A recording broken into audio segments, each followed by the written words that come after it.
SVS, le MAG. Plus que jamais, les métiers industriels sont des métiers d'avenir, contrairement à des idées un peu arrêtées et arriérées. Avec le développement des sites industriels sur Port-Jérôme-sur-Seine, mais aussi avec les EPR près de Dieppe, pour ne parler que de ces deux chantiers ou projets, il est incontournable que nous ayons besoin de main-d'œuvre qui puisse correspondre aux métiers toujours en pleine évolution. Et quand je parle de main-d'œuvre, c'est pas restrictif, car nombreux au cœur du lycée professionnel Colbert seront peut-être les chefs d'entreprise de demain. Pour le savoir, nous recevons aujourd'hui Benjamin Giraud, qui est directeur délégué aux formations professionnelles et technologiques au sein du lycée Colbert, et son proviseur, Sylvain Rossel. Messieurs, bonjour. Bonjour à vous. Merci d'avoir accepté notre invitation. Vous allez organiser incessamment des journées portes ouvertes. On va évidemment en parler, bien évidemment. Mais j'aimerais qu'on revienne un petit peu en arrière sur une journée de parrainage il y a quelque temps qui était riche en échanges et en apprentissage que vous avez développé avec la filière menuiserie, parce que vous intervenez dans différents secteurs et on va balayer l'ensemble de ces secteurs. Donc revenir légèrement en arrière de quelques semaines sur cette journée qui était particulière. Oui, alors une journée qui a été organisée au sein de notre filière menuiserie pour des élèves de CAP, formation CAP, et avant d'envisager le développement de compétences professionnelles, notre vocation première est de former des citoyens. Donc cette journée avait vocation à tisser du lien entre les élèves de deuxième année et les élèves de première année sur une forme de tutorat. Donc cette journée a contribué à faire naître un esprit menuiserie au sein de cette formation. Ça a été très porteur et très apprécié des élèves et des adultes encadrants. Avec une traduction très concrète, la construction d'un village d'hiver, me suis-je laissé dire? Oui, alors oui, donc c'était des photophores. Ah oui, c'était pour dans le cadre des fêtes de fin d'année, la réalisation d'un support avec 3 bougies chauffe-plat et l'habillage en fond de maisons, on va dire de villages enneigés, voilà, avec des sapins, etc. De manière assez générale, l'intérêt de cette formation et des formations de l'établissement de manière plus générale, c'est vraiment qu'on a la possibilité de production, de produire de manière très concrète les éléments qui ont été conçus, qui ont été envisagés par les élèves, être dans une démarche de projet complète, ce qui est vraiment très intéressant. Et ce qui est nouveau finalement pour nos élèves de première année qui arrivent de formation collège classique, qui n'ont pas cette habitude de mener une démarche de projet complète, qui n'ont pas complètement, parce que en projet il y a quand même en collège il y a de nombreux projets qui sont menés. Alors, ça serait restrictif que je ne parle que de menuiserie. Il y a une ribambelle de métiers vers lesquels vous amenez ces anciens collégiens et ces futurs professionnels. Quels sont ces différents secteurs que vous abordez? Quatre grands secteurs. Oui. Donc il y a la menuiserie, il y a la maintenance industrielle, il y a la fonderie et il y a toute la plasturgie où on forme du CAP au BTS, et là ça va du composite à l'injection. Donc au lycée Colbert, tout ce qui est autour de nous est réalisable, on apprend à le faire au lycée, tant en menuiserie qu'en plasturgie qu'en fonderie, et en fait on se rend compte que dans le studio par exemple il y a peu de choses qui échappent aux formations du lycée.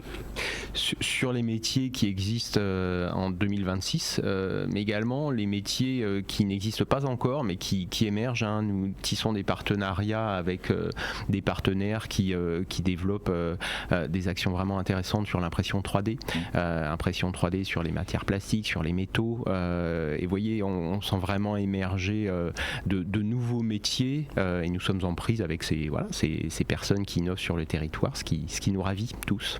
Alors vous avez dit cette expression des métiers qui n'existent pas encore. Ça peut faire peur, mais c'est la totale réalité en fait, oui, par rapport au quotidien. Les professionnels, pendant un temps, avaient un peu peur des formations qui ne correspondaient plus à l'évolution de leur métier et des technologies.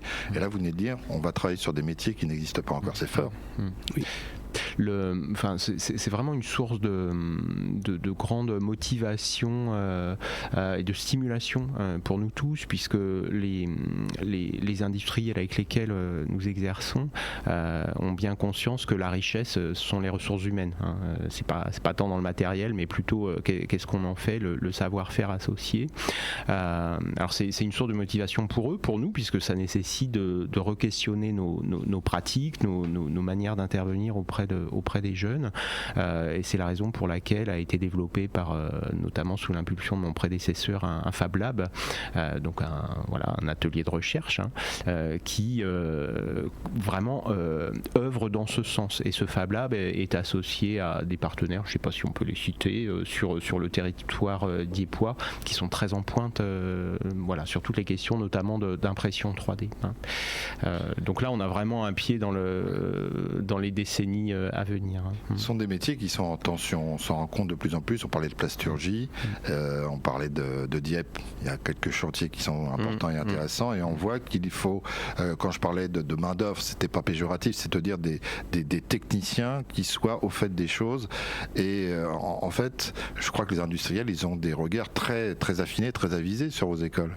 Oui, et puis ils sont très, de manière générale, ils sont très en recherche de renouveler leur personnel sous environ 5 ans.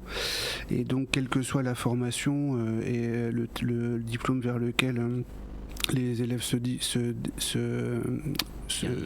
dirigent, et donc vers l'activité professionnelle qui suit, en fait il y a de l'emploi en maintenance, il y a de l'emploi en plasturgie, il y a de l'emploi en fonderie. Hier on est allé présenter la filière fonderie justement dans un collège à Romilly. Il y a 600 fonderies en France, ils cherchent tous à continuer leur activité. En plasturgie c'est pareil, des entreprises comme Aptar recherchent du monde pour renouveler leurs salariés.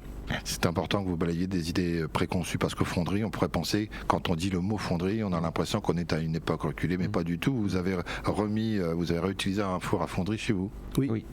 Alors l'intérêt, je pense que notre intérêt également, c'est d'être en mesure d'expliquer aux élèves que nous sommes sur une phase de transition. Alors il ne s'agit pas de balayer d'un revers de la main l'histoire de la fonderie, de la plasturgie qui est plus récente, de la menuiserie, mais de faire le lien entre ce qui a existé, les représentations que l'on peut avoir de ces filières, avec les enjeux à venir.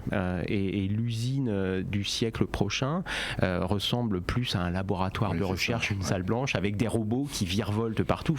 Sur certains partenaires avec lesquels nous exerçons, alors qui sont plutôt dans le secteur de la plasturgie, pharmacie, on a l'impression d'être dans un film de science-fiction, vraiment des robots qui dansent partout, donc bien loin de l'image de Zola et de l'image qu'on peut avoir parfois de l'industrie. Je voulais dire autre chose, mais c'est en train de m'échapper. Je vais vous dire qu'il vous reste 2 minutes pour parler des journées portes ouvertes. Oui. Demandez le programme. Qu'est-ce que vous allez proposer ? Donc ça va se passer en 2 temps. Il y a un premier temps qui est réservé le vendredi après-midi, donc 6 février au collège. Donc il y a eu un planning de réservé, ils viennent et ils visitent les ateliers, et le samedi c'est ouvert aux familles et aux futurs élèves, et bien évidemment de 9h à 13h. Et là en fait il y a un accueil qui est fait par la vie scolaire. Ensuite il y a une présentation de toutes les formations professionnelles et technologiques, puisqu'il y a aussi le BTS, et après il y a un parcours qui présente l'ensemble des ateliers au sein du lycée, et à 10h30 environ il y aura une coulée de bronze dans l'atelier fonderie. À ne pas rater. Avec une présentation de l'internat, puisque nous disposons d'un bel internat de grande qualité qui est très apprécié.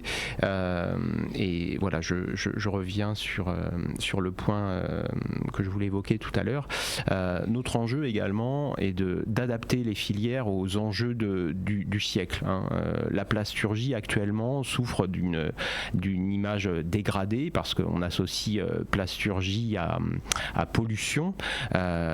Et tout l'enjeu des jeunes qui souhaitent s'engager dans ces domaines, justement, est de faire en sorte que on est habillé de matières plastiques, on vit avec des matières plastiques. Donc l'enjeu n'est pas de dire on va faire sans les matières plastiques, mais comment produire des matières plastiques propres, biosourcées, et comment on les recycle. L'enjeu, il est là. Et les jeunes qui veulent s'engager dans ce secteur, eh bien, ce sont eux qui vont faire en sorte que le plastique soit propre et qu'il ne pose plus de problèmes environnementaux. Voilà, donc il y a à la fois un enjeu pour eux, mais il y a un enjeu enjeu sociétal fort. Juste un mot très rapide, la parité, on y pense. 20% de jeunes filles dans l'établissement, c'est trop peu, et les jeunes filles qui interviennent chez nous sont ravies, on les perd pas, l'objectif c'est 50. Ça sera l'occasion qu'elles viennent se renseigner avec leurs parents ou sans les vendredis 6 février et samedi 7 février. Merci messieurs, on rappelle, c'est le lycée professionnel Claude Robert à Petit-Quevilly.